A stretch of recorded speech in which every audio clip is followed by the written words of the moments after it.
ओम शांति। 23/9/2018 बीता हुआ कल। इसका सेकंड प्रश्न है जो रह गया था बीच में। कई ब्राह्मण आत्माओं पर भी ईवल सोल्स का प्रभाव पड़ जाता है, उसमें क्या करना चाहिए? कई ब्राह्मण आत्माओं पर भी ईवल सोल्स का प्रभाव पड़ जाता है, उसमें क्या करना चाहिए? इसके संदर्भ में एक प्रश्न पहले चल चुका है 12 नंबर क्वेश्चन आंसर सीरीज में 24/7/17 का शायद। तो इसमें बाबा ने बताया इसके लिए सेवा केंद्र का वातावरण बहुत शक्तिशाली सदा रहना चाहिए और साथ अपना भी वातावरण शक्तिशाली रहे, फिर यह ईवल स्पिरिट कुछ नहीं कर सकती। यह मन को पकड़ती है। मन की शक्ति कमजोर होने के कारण ही इसका प्रभाव पड़ जाता है। मानो कोई कमजोर है और उसके ऊपर प्रभाव पड़ भी जाता है तो शुरू से पहले ही उसके प्रति ऐसे योग युक्त आत्माएं विशेष योग भट्ठी रख करके उसको शक्ति दें और वह जो योग युक्त ग्रुप है वह समझे कि हमको ये विशेष कार्य करना है। जैसे और प्रोग्राम होते हैं वैसे यह प्रोग्राम इतना अटेंशन से करे तो फिर शुरू में उस आत्मा को ताकत मिलने से वह बच सकती है। भले वह आत्मा परवश होने के कारण योग में नहीं बैठ भी सके, क्योंकि उसके ऊपर दूसरे का प्रभाव होता है, तो वह भले ही ना बैठे लेकिन आप अपना कार्य निश्चय बुद्धि होकर के करते रहो तो धीरे धीरे उसकी चंचलता शांत हो जाएगी। तो वह ईवल आत्मा पहले आप लोगों के ऊपर भी वार करने की कोशिश करेगी, लेकिन आप समझो यह कार्य करना ही है, डरो नहीं, तो धीरे धीरे उसका प्रभाव हट जाएगा। तो इसमें बाबा ने अलग अलग युक्तियां बताई हैं कि जो भी ईवल सोल का प्रभाव पड़ता है ब्राह्मण आत्माओं पर, उनको कैसे उनसे मुक्त करना है। तो यहाँ पर बाबा ने सबसे पहले सेवा केंद्र का वातावरण शक्तिशाली और उसके साथ साथ अपना भी वातावरण शक्तिशाली, दो बातें हैं। एक सेवा केंद्र का वातावरण शक्तिशाली कैसे बनाएं, दूसरा स्वयं का वातावरण भी शक्तिशाली कैसे बनाएं, ये दो बातें बताई बाबा ने। अगर ये वातावरण शक्तिशाली है तो ईवल स्पिरिट कुछ नहीं कर सकती। ईवल स्पिरिट करती क्यों है, उसका कारण बताया बाबा ने। एक तो मन को पकड़ती है। कहां वार करती है? मन को पकड़ती है। क्यों पकड़ती है? क्योंकि मन की शक्ति कमजोर होने के कारण ही इसका प्रभाव पड़ जाता है। मन कमजोर है तो वार करती है, अर्थात शक्तिशाली संकल्प नहीं है हमारे पास, कमजोर है। माना हम अपनी कमजोरियों के बारे में सोचते रहते हैं या दूसरे की कमी कमजोरियों को देखते रहते हैं, तो ईवल सोल्स भी है कमजोर के ऊपर आक्रमण करती है। तो बाबा कह रहे हैं मन की शक्ति कमजोर होने के कारण ही इसका प्रभाव पड़ जाता है। मानो कोई कमजोर है और उसके ऊपर प्रभाव पड़ भी जाता है तो शुरू से पहले ही, अर्थात बिना समय गवाए, उसके प्रति ऐसे योग युक्त आत्माएं विशेष योग भट्ठी रख करके उसको शक्ति दें। तो इसमें योग युक्त आत्माओं का ग्रुप हो, बाबा कह रहे हैं ऐसा ग्रुप तैयार करो जो शक्ति दे। तो उस ग्रुप का नाम क्या रखेंगे? ईवल सोल्स मुक्तिदाता ग्रुप, ईवल स्पिरिट्स मुक्तिदाता ग्रुप। ये क्या तैयार करना पड़ेगा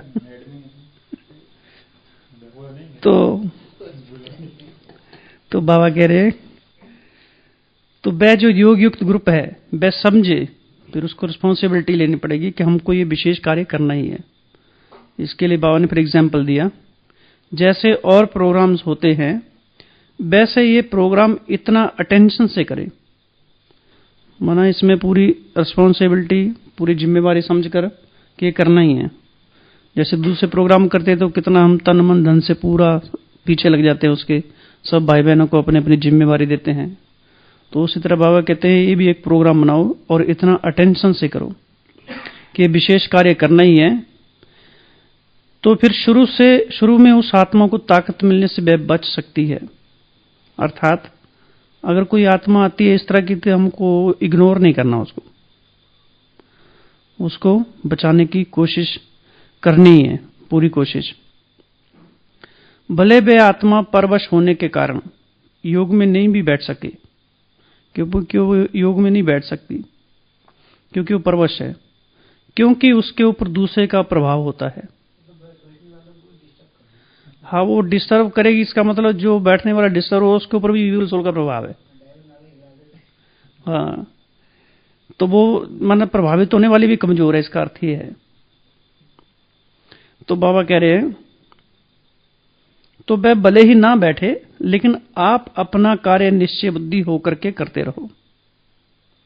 तो इसमें अगर दूसरी आत्मा भी डर जाती है, अगर कोई इविल सोल आती है, तो उस डर से कैसे मुक्त होने का? वो बाबा ने 69 में मुरली में कहा है कि निर्भयता का गुण धारण करने के लिए निराकारी स्थिति का अभ्यास करो। जितना निराकारी स्थिति में स्थित होंगे उतना निर्भय बनते जाएंगे। और जो 70 की मुरली पड़ी थी 12 नंबर क्वेश्चन में, तो उसमें बिंदु रूप की प्रैक्टिस का बाबा ने कहा था, बिंदु रूप की प्रैक्टिस का अभ्यास करो। तो बाबा कह रहे हैं, भले ही ना बैठे लेकिन आप अपना कार्य निश्चय बुद्धि होकर के करते रहो, तो धीरे धीरे उसकी चंचलता शांत होती जाएगी। वह ईविल आत्मा पहले आप लोगों के ऊपर भी वार करने की कोशिश करेगी, लेकिन आप समझो ये कार्य करना ही है, डरो नहीं, तो धीरे धीरे उसका प्रभाव हट जाएगा।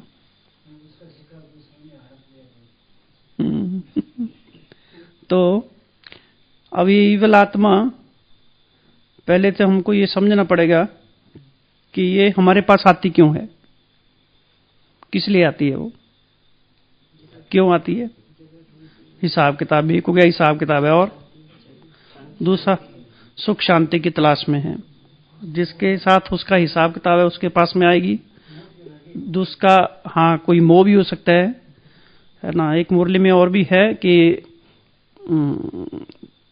ईवल आत्माएं हैं, उनके अंदर जैसे बताया मोह के संस्कार हैं या दूसरे अन्य विकारों के संस्कार हैं, अर्थात बाबा ने कहा वासनाएं उनके अंदर भरी हुई हैं।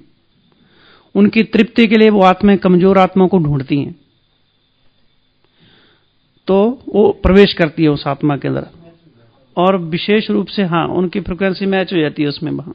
और विशेष रूप से एक बार पहले भी बताया था कि एक कमजोर आत्मा कौन होती है, तो वो जो आत्मा एक कन्या के अंदर आई थी, तो हमने उससे पूछा था आप इसके अंदर क्यों आई, तो बोला ये अमृत वेले नहीं उठती है। उसका जवाब ये था। अब वो जो आत्मा आई होगी वो जरूर बीके होगी, नहीं तो वो कन्या क्यों बोलेगी अपना पवित्र, मैं झूठ बोल रही हूँ। हाँ, नहीं, लेकिन वो उसके अंदर ही आई क्योंकि उसका हिसाब था उसके पास में होगा।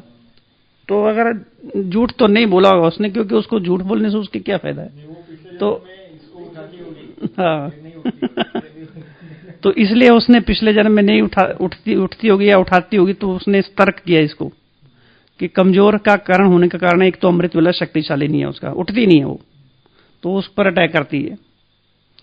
तो एक तो यह है कमजोरी का कारण। इसके लिए बाबा ने उसके समाधान का हमको सूत्र बताया। कौन सा? कि एक तो वातावरण को शक्तिशाली बनाओ।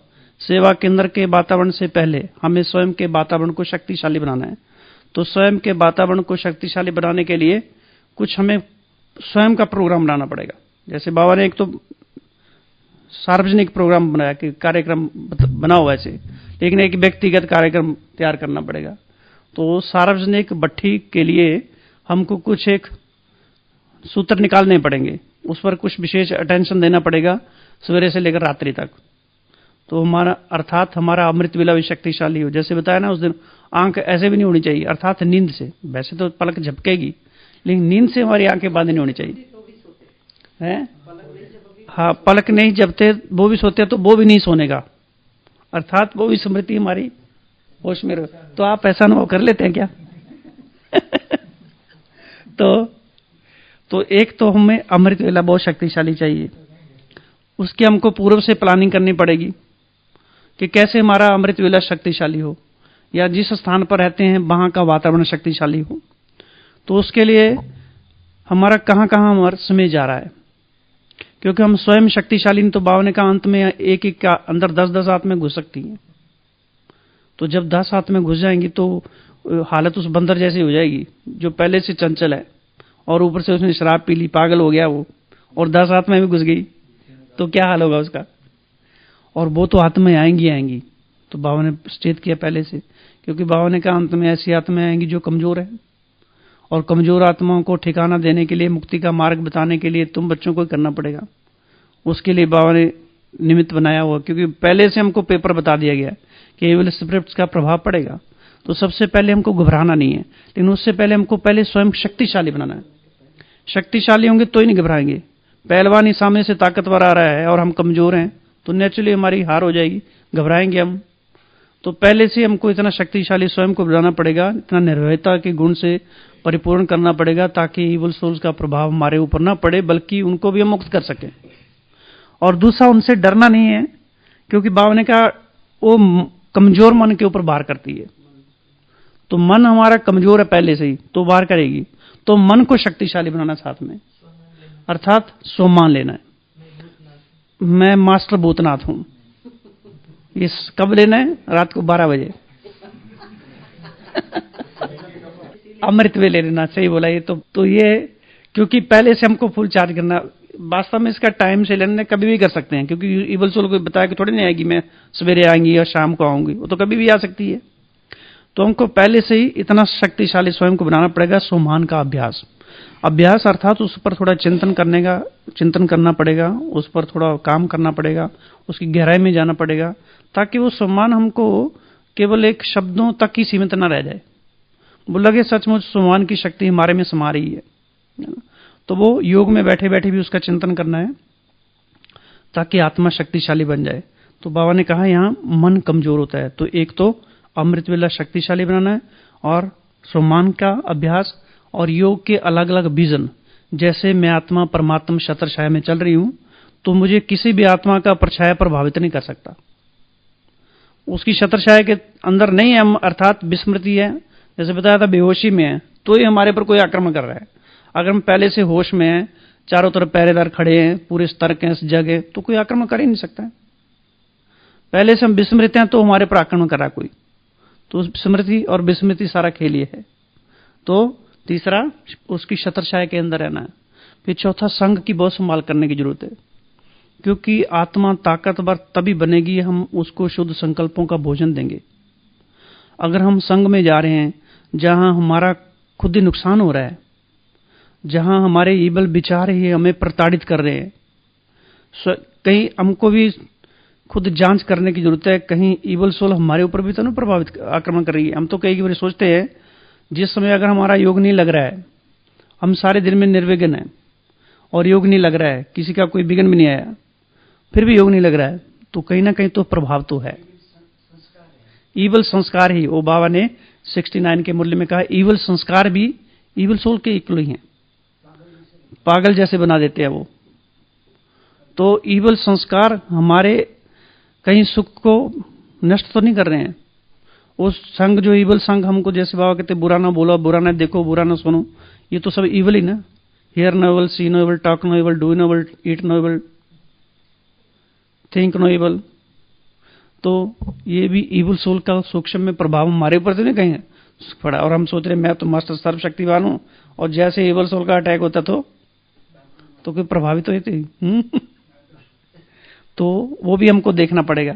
अगर पहले से हमें सोमान का अभ्यास है और ईवल सोल आती भी है, तो हम अप्रभावित रहेंगे उससे।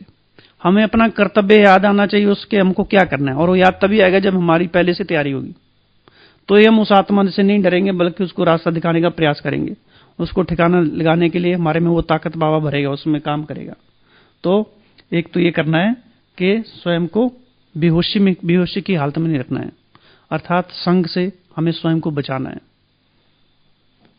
क्योंकि मन शक्तिशाली होगा तो ही हम इस पर काम कर सकते हैं। और भोजन में भी आकर्षण कई तरीके से सूक्ष्म रूप से इफेक्ट हमारे पर पड़ सकता है। हाँ, और बाबा ने कहा ना कि अगर बाप की याद में भोजन नहीं करते तो भोजन माया खा जाती है और सारी ताकत माया को मिल जाती है, खुशबू से भी आकर्षित हो जाती है। और इसके लिए बाबा ने 69 की मुरली में एक बार कहा कुमारियों की भट्टी में कि तुम आत्माओं को परखने की शक्ति बहुत चाहिए, परखने और निर्णय करने की शक्ति, क्योंकि आगे आने वाले टाइम में ऐसे बहुत सारी आत्माएं आएंगी जो मुक्ति का मार्ग ढूंढेंगी। तो लेकिन उसको परखने के लिए पहले आपको वहां स्नेही स्वरूप बनना है या शक्ति स्वरूप बनना है, ये पहले से कई बार हमको उस स्नेह में बह भी नहीं जाना है। तो बाबा ने कहा अंत में शक्ति अवतार का गायन है, गोपी अवतार नहीं है। गोपी का खेल पूरा हो चुका बाबा ने कहा।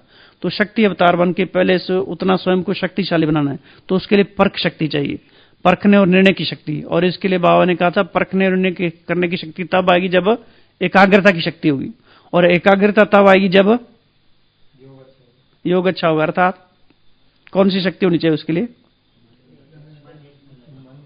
और मन बुद्धि की लाइन क्लियर होगी। मन बुद्धि की लाइन में क्लियर कब होगी? दृढ़ता की शक्ति। तो बाबा ने एक बार वही मुरली में कहा हुआ है कि दृढ़ता की शक्ति होगी कि करना ही है, तो एकाग्रता आएगी उसमें। कोई हम कार्य को करते हो तो एकाग्रता अपने आप, क्योंकि दृढ़ता है तो हम हर तरीके से अपने मन को वहां लगाने का प्रयास करेंगे, मन उस पर एकाग्र हो जाएगा। तो दृढ़ता की शक्ति होगी तो एकाग्रता आएगी, एकाग्रता की शक्ति होगी तो परखने की शक्ति आएगी, निर्णय की शक्ति आएगी, और निर्णय परखने की शक्ति होगी तो सामने वाले को हम परख सकते हैं कि इसको क्या चाहिए, इसके ऊपर उसको किस चीज की जरूरत है। हम निर्णय कर पाएंगे उसमें कि इसको किस तरीके से हमको हैंडल करना है। तो मन को कमजोर करने के बजाय मन को शक्तिशाली बनाना है। बाबा ने कहा अंत में बहुत अशुद्ध आत्माएं बाहर करेंगी, इसलिए ध्यान रखना है। दिन प्रतिदिन पाप आत्माएं, अकाले मृत्यु, आपदाएं, पाप कर्म वाली आत्माएं बढ़ती जाएंगी, और वो ही हो रहा है संसार में, दिन प्रतिदिन बढ़ रहा है। फिर बाबा ने कहा ऐसी अशुद्ध आत्माओं को, भटकती आत्माओं को भी तुम्हें ठिकाना देना पड़ेगा। तो पहले अगर हम भटक रहे हैं तो हमको भी भटका देगी वो अच्छी तरह से। तो अशुद्ध आत्माओं की प्रवेशता होती है, और संसार में अशुद्ध आत्माओं को भगाने के लिए तो बहुत सारे प्रयास करते हैं। हमको याद है बचपन में कोई एक रिलेटिव्स थे, तो उनके अंदर पता नहीं ईवल सोल आती थी नहीं आती थी, हो सकता आती होगी, तो उनको ना कमरे में बंद कर देते थे वो, क्योंकि भागता था वो बहुत, और कमरे में बंद करके उसको मिर्ची जलाते थे उसके तरफ। उसका क्या हाल होता है, लाल मिर्ची आग में रख के और उसको कमरे में बंद कर देना, क्या हाल होती थी। तो यहां बाबा ने एक मुरली में कहा कि तुम्हें योग बल से अपनी कर्मेंद्रियों को तपाना है, स्वयं को योग अग्नि में डाल के रखना है। योग अग्नि में डाल के रखेंगे तो जो ईबल संस्कार स्वयं के हैं, ईबल संस्कार, ईबल स्वभाव, वो ईबल बातें, ईबल संग, वो स्वतः नष्ट हो जाएगा। और योग में भी हम उसके लिए अच्छे अच्छे विजन, जैसे बताया कि ग्रुप तैयार करो, तो उस ग्रुप में हम योग के अच्छे ऐसे विजन बना सकते हैं कि एक यज्ञ रचा हुआ है, और जो जितनी भी ईबल आत्माएं हैं स्वयं सहित, क्योंकि स्वयं के अंदर भी ईबल संस्कार हैं, तो एक बाबा एक महायज्ञ रच रहा है, और बहुत सारी उसके अंदर ब्राह्मण बैठे हुए हैं, अंदर नहीं उसके बाहर, यज्ञ के बाहर बैठे हुए हैं, आहुतियां डाल रहे हैं। तो एक योग अग्नि प्रज्वलित हो रही है, और उस योग अग्नि में हम अपने ईवल संस्कारों को या स्वयं की आत्मा को उसमें झोंक सकते हैं, क्योंकि वो योग अग्नि है, और उन ईवल आत्माओं को भी उस अग्नि में हम डाल रहे हैं, उस योग अग्नि में। और उस योग अग्नि से जो वो आत्माएं जैसे सच्चा सोना बनती जा रही हैं, हम भी बनते जा रहे हैं और वो भी सच्चा सोना बनती जा रही हैं। तो योग की जो विजन है, इसमें हमने देखा बहुत मन हल्का हो जाता है, लगता है कि उन आत्माओं को कुछ तो प्राप्ति हो रही है, क्योंकि सारी सूक्ष्म प्रक्रिया है। अब आत्मा आ जाएगी, अभी हो सकता है यहाँ भी बहुत सारी आत्माएं हैं लेकिन हमको दिख नहीं रही हैं, वो तो दिखेगी तब जो वो अंदर किसी के अंदर प्रवेश करेगी, लेकिन बिना प्रवेश था कि भी तो आत्मा एटमॉस्फेयर में बहुत सारी है ना, तूफान करेगी, मचाएगी। तो यहाँ भी एक बार आई थी, बताया था पहले भी एक बार, यहाँ यहीं बैठ जहाँ सचिन भाई बैठे हैं, यहीं आई थी और हम यहाँ बैठे थे उस समय भी, और हमको उसकी पूरी फीलिंग है। और देवेंद्र भाई वहां बैठे हुए, तो फुल फीलिंग है, सूरज भाई वहां बैठे हुए थे। तो आत्मा जैसे एकदम इधर से आई और वो माता में प्रवेश कर गई, और माता बड़ी दुबली पतली थी, और वो माता हिंदू धर्म से संबंध रखती थी मानो, लेकिन जो आत्मा उनके अंदर है वो मुस्लिम धर्म की आत्मा थी। नहीं, हाँ बोला तो हिंदी, लेकिन उसमें उन्होंने बोला था कि तुम्हारा बाबा कुछ नहीं कर सकता, तुम्हारा अल्लाह कुछ नहीं कर सकता, नहीं तुम्हारा बाबा कुछ नहीं कर सकता, मेरा अल्लाह ही करेगा, ऐसा बोला उस माता ने। तो सूरज भाई सामने बैठे, तो निखिलेश भाई थे उस समय, हाँ हाँ, तो सूरज भाई ने तो बड़े इत्मीनान से, निर्भयता से उनको शांति का दान दिया, कोई बात नहीं, बैठ बैठे। लेकिन वो माता इतनी दुबली पतली और कारपेट बिछा हुआ था, उसके ऊपर टेबल खींचा नहीं जा सकता, लेकिन वो माता ने दाहिने हाथ से, अपने बाएं हाथ से टेबल उठा के पटक दिया, यहां से वहां फेंक दिया ऐसे ही। इतनी ताकत, बाबा ने कहा ईवल आत्मा में बहुत ताकत होती है। 4 दिन पहले था ना, बाप भी सर्वशक्तिवान है तो माया भी सर्वशक्तिवान है, तो उतनी ताकत थी, उसने टेबल ऐसे पटक दिया। और कोई कोई तो भाई कहते हैं हमारी तो कर्मेंद्रियां निष्क्रिय होगी जैसे सारी उसमें जब आत्मा आई, पहले तो क्लास की बहुत अच्छी सुमान की, एकदम टाइट हो गए सब, जैसे आत्मा को तो निष्क्रिय हो गए सारे तो ये पहले से हमको कितनी तैयारी चाहिए उस चीज की।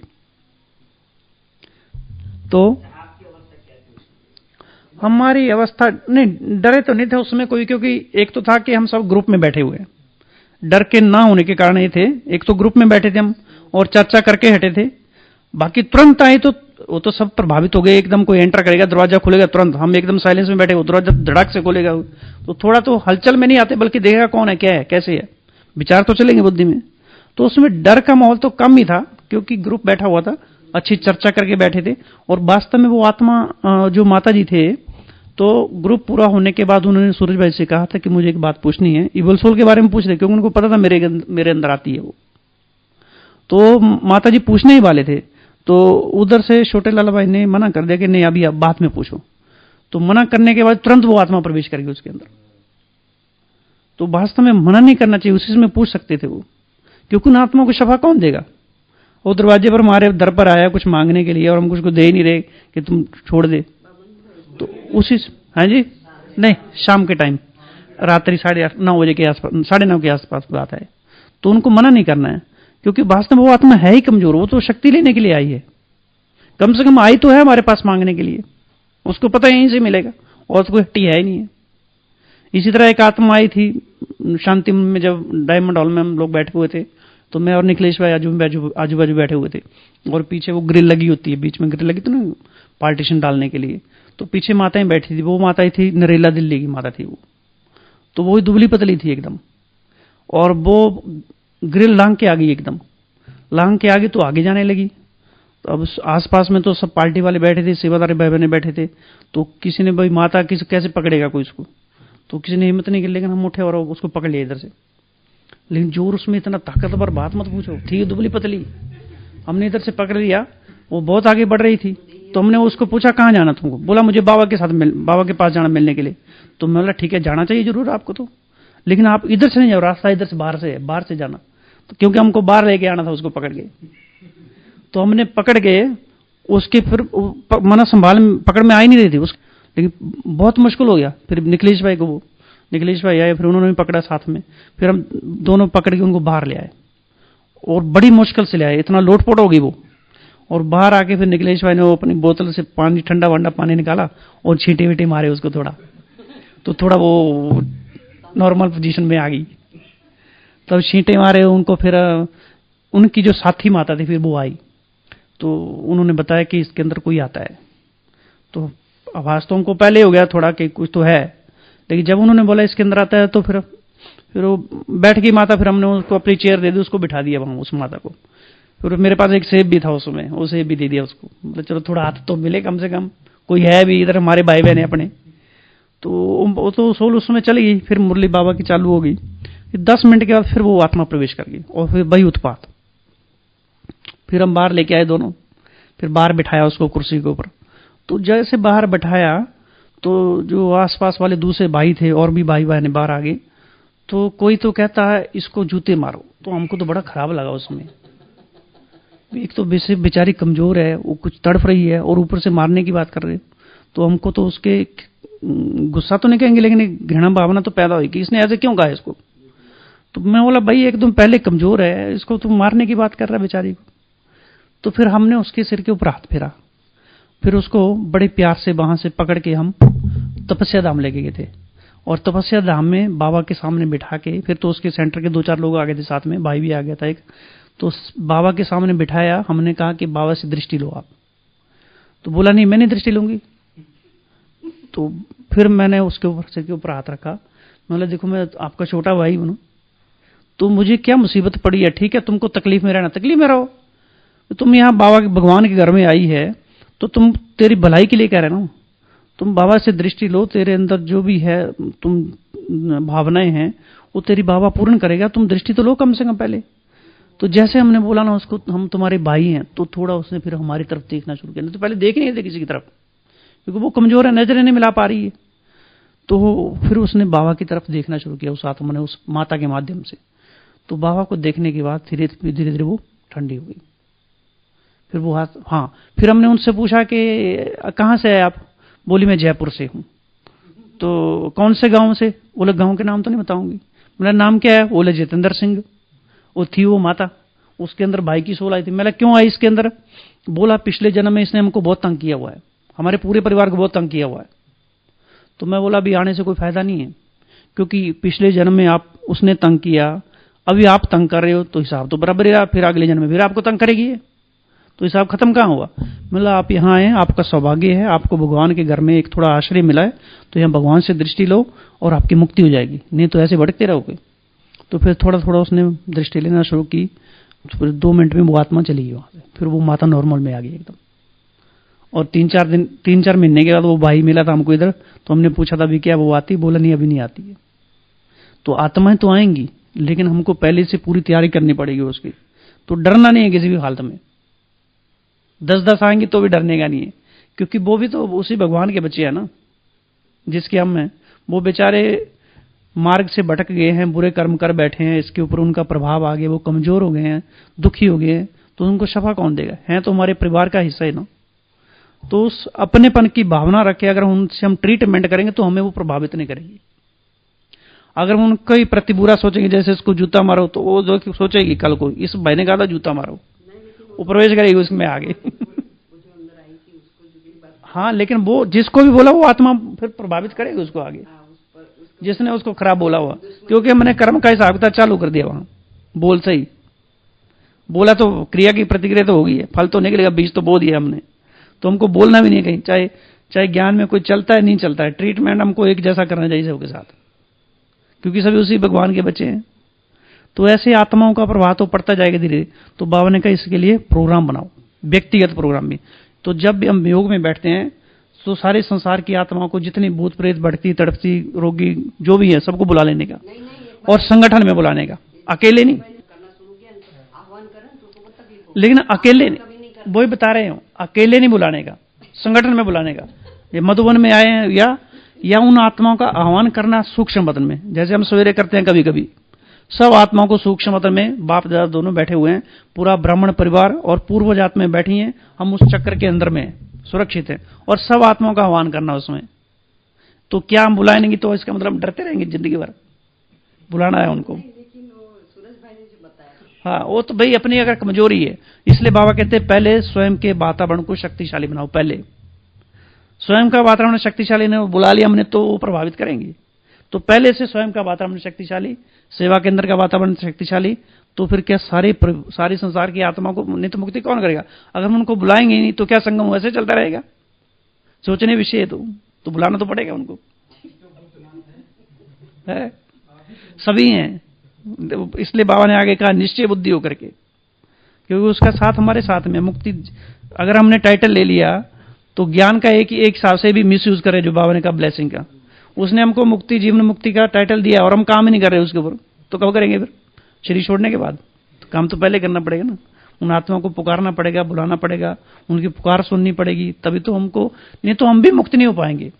अगर हमने उन आत्माओं की सेवा नहीं की तो वो आत्माएं हमें ही अंत में प्रभावित करेंगी, हमारे पुरुषार्थ में बाधक बन जाएंगी। और कभी कभी अभी भी चलते चलते पुरुषार्थ में बाधक बन जाती है। आधा घंटा भी सारे दिन में हमने हमारा ठीक चला, नींद भी की है, सेवा भी ठीक से की है, और शाम को आधा घंटा भी योग में ठीक से नहीं बैठ पा रहे हैं, उसमें भी नींद आ रही है, तो कुछ प्रभाव है, चाहे विकर्मों का है या ईवल सोल का है। तो स्वयं को हमको देखना तो पड़ेगा ना, इसलिए हम हटना नहीं है पीछे भी। जिस कर्तव्य के लिए हमने उसने हमको निमित्त बनाया वो तो करना पड़ेगा। आज नहीं करेंगे तो कल करना तो पड़ेगा, और आज हमने किया हंस के नहीं किया तो कल रो रो के करना पड़ेगा, क्योंकि वो आत्मा में घुसेंगी। तो पहले से क्यों नहीं कर लिया हम? और इतने बड़े ब्राह्मण परिवार में, संगठन में नहीं किया, अकेले में कैसे कर पाएंगे? तो उन आत्माओं का आह्वान तो करना ही है, क्यों नहीं करने का? जरूर करने का। तो एक बार फिर से पढ़ लेते हैं प्रश्न। कई ब्राह्मण आत्माओं पर भी इवल सोल्स का प्रभाव पड़ जाता है, उसमें क्या करना चाहिए?